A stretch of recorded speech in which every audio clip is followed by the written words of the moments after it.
여기서 제가 말씀드리고 싶은 핵심은 무엇인가 하면 세 가지의 중요한 시사점을 던져주고 있다는 것입니다. 그것은 무엇인가 하면 우리가 지식 경영 또는 지식 행정이라는 개념을 쓰는데 지식 경영 또는 지식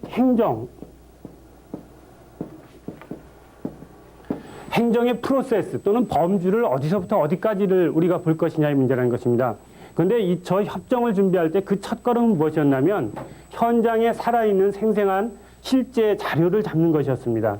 결국은 현장의 실태를 얼마나 정확히 파악하느냐의 문제였다는 것이죠. 거기서부터 이제 한국과 일본은 차이가 있었습니다. 실제적인 조업량을 잡고 실제적인 어장의 종류를 잡는 데부터 차이가 있었다. 그래서 현장에 살아있는 실제 자료를 우리가 얼마나 정확히 잡아내느냐, 그리고 이것을 가지고 문제의 실체를 우리가 얼마나 정확히 규정 지을 수 있느냐, 그리고 그 후에 우리는 어떻게 합니까? 문제의 실체를 잡은 후에 우리는 그것을 해결하기 위한 전략을 수립하죠. 그리고 전략의 실행 방안을 만들게 되고, 그리고 그것을 실행한 후에 우리는 어떤 일정한 성과를 만들게 된다는 것이죠.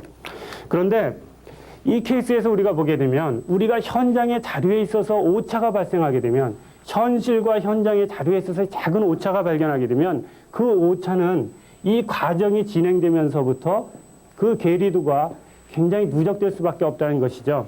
그래서 우리는 대부분 어디에 우리의 관심을 빼앗기고 있냐면, 우리가 대부분의 기업 경영을 하든 또는 우리의 어떤 전략을 수립할 때 멋진 전략을 만드는 곳에 우리의 관심을 빼앗기고 있다는 것입니다.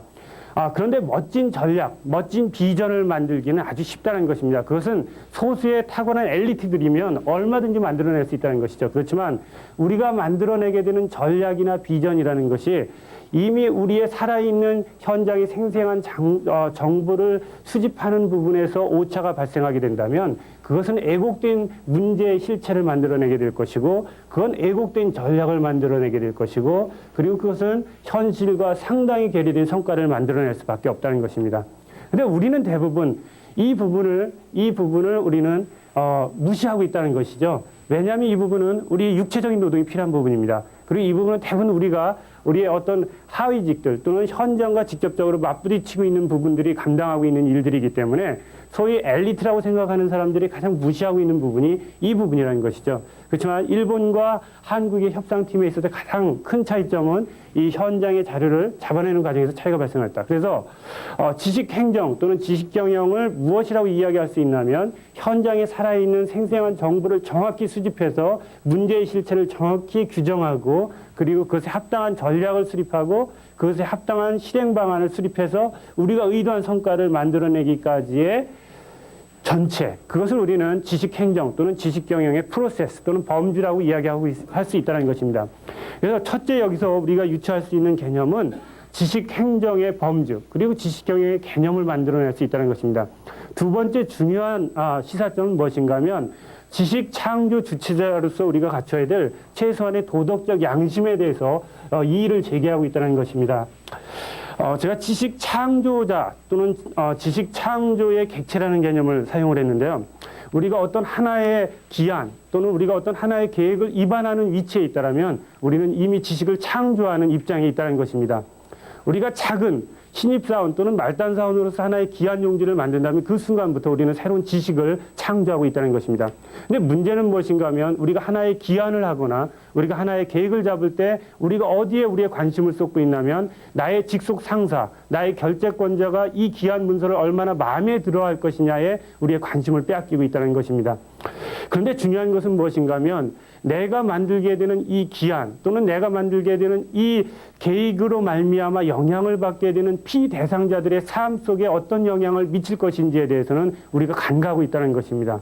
바로 지식 창조자로서의 최소한의 도덕적 양심이라는 것은 내가 만드는 기한 용지를 결제할 나의 직속 상사에게 얼마나 마음에 들 수 있는 문체, 그리고 그러한 기한 패턴인지에 대해서 관심을 쏟는 것 못지않게 내가 만드는 기한의 대상자들이 이것으로 말미암아 어떤 영향을 받게 될지에 대한 진지한 숙고가 있었다면 바로 한국의 협상 준비팀들이 페이퍼워킹만을 하지는 않았을 거라는 것입니다. 그리고 그렇게 무책임하게 대학생들이 이틀 밤을 새워서 아르바이트로 조업 통계치를 낸 것을 가지고 협상 테이블에 나가지는 않았을 것이라는 것이죠. 그래서 이 과정에서 우리가 유추할 수 있는 하나의 개념은 지식 창조의 주체자로서 우리가 만들게 되는 지식 창조의 피대상자가 되는 사람들의 삶 속에 내가 기한하는 것들, 내가 만들게 되는 계획들이 어떤 영향을 미치는지에 대한 최소한의 진지한 숙고가 필요하다는 것입니다. 세 번째 개념은 무엇인가 하면 이런 것입니다.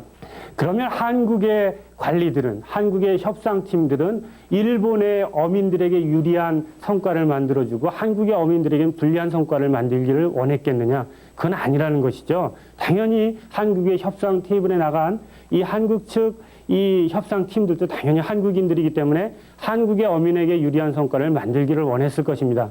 근데 그럼에도 불구하고 이런 성과를 만들 수 있었던 이유가 있었다는 겁니다. 그건 무엇인가 하면 한국 행정조직의 시스템의 문제라는 것입니다.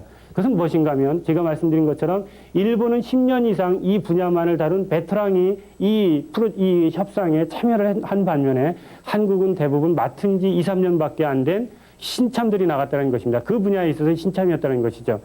왜 그러면 그런 일이 벌어질 수밖에 없느냐? 그것은 명확하죠. 한국의 공무원 조직의 순환 보직 시스템이 갖고 있는 한계라는 것이죠.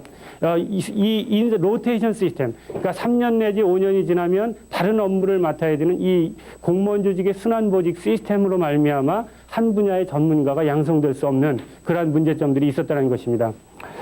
그리고 또 하나는 무엇인가 하면 우리가 이 지식 행정을 한다고 할 때 또는 지식 경영을 한다고 할 때 다른 시스템들이 같이 맞물려 들어가고 있다는 것입니다. 또는 어떤 보수 시스템이라든지 또는 인적 자원 시스템이라든지 인사행정 시스템이라든지 또는 어떤 여타의 행정에 관련된 다른 시스템들이 이것에 영향을 미치고 있기 때문에 그 시스템을 바꿔주지 않으면 그 문제는 여전히 해결될 수 없다는 것입니다.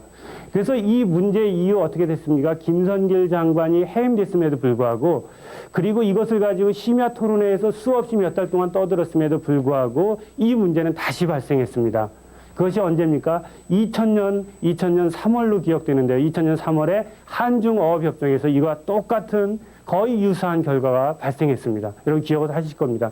결국 무엇입니까? 바로 1년 전에 이것을 가지고 장관이 해임되고 그리고 이 사회 이슈화가 됐었음에도 불구하고 이 문제가 바로 1년도 지나지 않아서 다시 발생할 수밖에 없었던 이유는 무엇인가 하면 한국의 바로 이 공무원 조직에 있어서 이러한 중요한 협정을 준비하면서 일상적인 업무를 수행하면서 파트타임으로 협정을 준비할 수밖에 없었는 공무원들의 어떤 이 배정, 일을 하는 어떤 직무 배정 시스템의 문제라든지 순환보직 시스템의 문제점은 손대지 않았기 때문에 그렇다는 것이죠.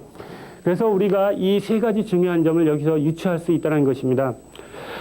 예를 들면 이러한 것들은 우리 행정조직에서 또는 행정부에서도 많이 발견될 수 있습니다. 한국의 정치 지도자들, 예컨대 김영삼 대통령이나 김대중 대통령이나 한국의 대통령과 그 역대 대통령들과 미국의 대통령들을 비교할 때 둘 다 하나의 개인적인 정치 지도자로서 비교를 한다면 저는 한국의 정치 지도자들이 개인적인 역량이 훨씬 뛰어난 사람들이라고 생각을 합니다.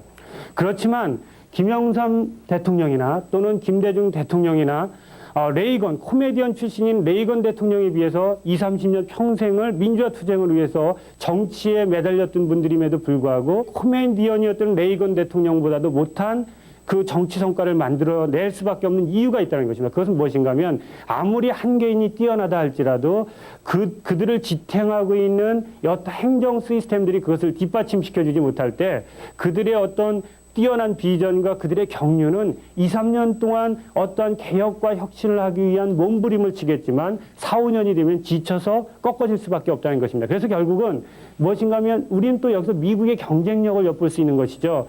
여타 시스템들이 완벽하게 뒷받침되어 있기 때문에 지도자가 약간 모자르거나 능력이 개인적으로 떨어진다 할지라도 월등히 높은 성과를 만들어낼 수 있다는 것이죠. 그래서 중요한 것은 무엇인가 하면 역시 시스템에 손을 대야 된다는 것입니다. 그래서 이런 부분들을 제가 설명을 드리면서 본론으로 들어가도록 하겠습니다.